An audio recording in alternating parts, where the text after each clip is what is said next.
ರಾಜ್ಯದ ಅನೇಕ ಕಡೆಗಳಲ್ಲಿ ಮಳೆ ಆಗ್ತಾ ಇದೆ. ಬೆಳಗಾವಿಯಲ್ಲೂ ಕೂಡ ವಿಪರೀತ ಮಳೆ. ಒಂದು ಕಡೆಯಲ್ಲಿ ಅವಾಂತರಗಳಾದರೆ ಮತ್ತೊಂದು ಕಡೆಯಲ್ಲಿ ದೇವರಿಗೂ ಕೂಡ ಒಂದು ರೀತಿಯಲ್ಲಿ ಜಲ ದಿಗ್ಬಂಧನ. ದೇವಸ್ಥಾನ ಕೂಡ ಮುಳುಗಡೆ ಆಗಿದೆ. ಆಂಜನೇಯ ದೇವಸ್ಥಾನ ಮುಳುಗಡೆ ಆಗಿದೆ. ಹಬ್ಬಾನಟ್ಟಿ ದೇವಸ್ಥಾನಕ್ಕೆ ಮಲಪ್ರಭಾ ನದಿ ನೀರು ನುಗ್ಗಿದೆ. ಬೆಳಗಾವಿ ಜಿಲ್ಲೆಯ ಖಾನಾಪುರ ತಾಲೂಕಿನ ಹಬ್ಬಾನಟ್ಟಿ ದೇವಸ್ಥಾನಕ್ಕೆ ಮಲಪ್ರಭಾ ನದಿ ನೀರು ನುಗ್ಗಿರೋದು. ಸ್ವಯಂಭೂ ಮಾರುತಿ ದೇವಸ್ಥಾನದ ಗರ್ಭಗುಡಿ ಕಂಪ್ಲೀಟ್ ಆಗಿ ಜಲಾವೃತ. ಆಂಜನೇಯ ದೇವಸ್ಥಾನ, ಶಿವಲಿಂಗದ ಮೂರ್ತಿ ಎಲ್ಲವೂ ಕೂಡ ಜಲಾವೃತ ಆಗಿದೆ. ಸದ್ಯಕ್ಕೆ ದೇವರಿಗೆ ಒಂದು ರೀತಿಯಲ್ಲಿ ದಿಗ್ಬಂಧನ, ಯಾವುದೇ ಪೂಜೆ ಪುನಸ್ಕಾರಗಳು ನಡೆಯೋದಕ್ಕೆ ಸಾಧ್ಯ ಆಗ್ತಾ ಇಲ್ಲ.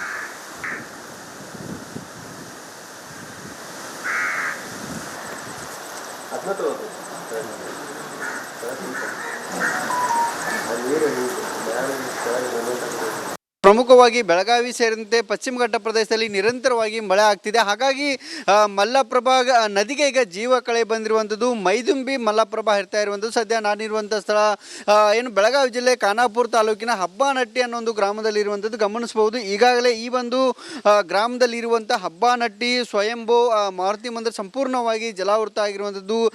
ಈ ದೃಶ್ಯಾವಳಿಗಳಲ್ಲಿ ಕೂಡ ಈ ಒಂದು ದೇವಸ್ಥಾನದ ದೃಶ್ಯವನ್ನು ತೋರಿಸುವಂಥ ಕೆಲಸವನ್ನು ಮಾಡ್ತಿರುವಂಥದ್ದು.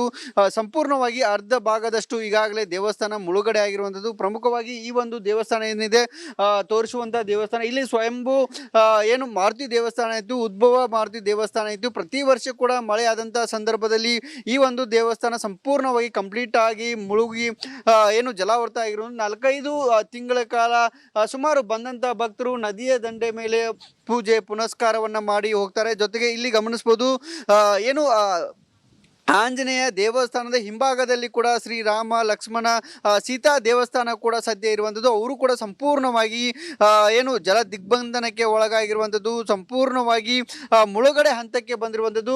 ಆದರೆ ಈ ಒಂದು ಪಶ್ಚಿಮ ಘಟ್ಟ ಪ್ರದೇಶದಲ್ಲಿ ನಿರಂತರವಾಗಿ ಮಳೆ ಆಗ್ತಿರುವಂಥದ್ದು. ಕೇವಲ 3-4 ದಿನಗಳಲ್ಲಿ ಕೂಡ ಮಲ್ಲಪ್ರಭಾ ನದಿ ಮೈದುಂಬಿ ಉಕ್ಕಿ ಹರಿತಾ ಇದೆ. ಹಾಗಾಗಿ ಈ ಒಂದು ಏನು ನದಿಯ ಅಕ್ಕಪಕ್ಕದಲ್ಲಿ ಇರುವಂಥ ಜಮೀನುಗಳು ಕೂಡ ಜಲಾವೃತ ಆಗ್ತಿರುವಂಥದ್ದು. ಜೊತೆಗೆ ನೀರಿನ ಒಳಹರಿವಿನ ಪ್ರಮಾಣ ಕೂಡ ಈಗ ಹೆಚ್ಚಳ ಆಗ್ತಿರುವಂಥದ್ದು. ಜೊತೆಗೆ ಇನ್ನೂ ಕೂಡ ಮಳೆಯ ಪ್ರಮಾಣ ನಿರಂತರವಾಗಿ ಮುಂದುವರೆದಿರುವಂಥದ್ದು. ಜೊತೆಗೆ ಈ ಒಂದು ದೇವಸ್ಥಾನದ ಹಿಂಭಾಗದಲ್ಲಿ ಕೂಡ ಶಿವನ ದೇವಸ್ಥಾನ ಕೂಡ ಇರುವಂಥದ್ದು. ಆ ಒಂದು ದೇವಸ್ಥಾನ ಕೂಡ ಸಂಪೂರ್ಣವಾಗಿ ಮುಳುಗಡೆ ಆಗಿರುವಂಥದ್ದು. ಯಾಕಂದ್ರೆ ಇಲ್ಲಿ ನಿರಂತರವಾಗಿ ಮಳೆ ಆಗ್ತದೆ. ಜೊತೆಗೆ ನದಿ ಪಕ್ಕದಲ್ಲಿ ದೇವಸ್ಥಾನ ಇರೋದ್ರಿಂದ ಪ್ರತಿ ವರ್ಷ ಕೂಡ ಇದೇ ರೀತಿಯಾದಂಥ ಪರಿಸ್ಥಿತಿ ನಿರ್ಮಾಣ ಆಗ್ತಿರುವಂಥದ್ದು. ಜೊತೆಗೆ ಬರದ ಛಾಯೆ ಇದ್ದಂಥ ಈ ಒಂದು ಬೆಳಗಾವಿ ಜಿಲ್ಲೆಯಲ್ಲಿ ಈಗ ಸದ್ಯ ಏನು ಬಹುತೇಕ ಎಲ್ಲ ಜಲಪಾತಗಳು ಸಂಪೂರ್ಣವಾಗಿ ಏನು ಒಳಹರಿವಿನ ಪ್ರಮಾಣದಲ್ಲಿ ಕೂಡ ಹೆಚ್ಚಳ ಆಗ್ತಿರುವಂಥದ್ದು. ಹಾಗಾಗಿ ಬರ ಹೋಗಲಾಡಿಸುವಂಥ ಈ ಒಂದು ಕೆಲಸ ಕೂಡ ಆಗ್ತಿರುವಂಥದ್ದು. ಯಾಕೆಂದರೆ ನಿರಂತರವಾಗಿ ಕಳೆದ 4-5 ದಿನಗಳಿಂದ ಕೂಡ ಮಳೆ ಆಗ್ತಿರುವಂಥದ್ದು. ಏನು